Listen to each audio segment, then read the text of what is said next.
এখন আমরা রয়েছি পুরী সি বিচে। এত সুন্দর লাগছে, এত সুন্দর হাওয়া, মানে বলার মতন নয়। আর এদিকে রিয়াও বসে রয়েছে আর আমি বসে রয়েছি। এই যে দোকানগুলোতে এতক্ষণ আমরা দেখছিলাম কি কিনবো না কিনবো, এই যে দোকানগুলো সব, তারপর এখানটা দুজনে মিলে বসে আছি, সুন্দর হাওয়া দিচ্ছে। আর এদিকে এই রোড, কেমন লাগছে? খুব ভালো লাগছে, বেশি ভালো লাগছে হাওয়াটা, এত সুন্দর হাওয়া দিচ্ছে, দারুণ লাগছে বলো। ভালো লাগে, আরো ভালো লাগে তুমি আছো না সঙ্গে। আচ্ছা ইয়ে,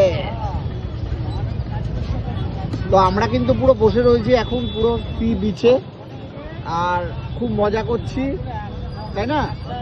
একসঙ্গে টাইমটা স্পেন্ড করা সবচেয়ে বড় কথা। আসলে এরকম সুন্দর একটা জায়গা, হাওয়া খুব সুন্দর লাগছে, দারুণ লাগছে, মানে এটা আলাদা একটা ফিলিং। আলাদা।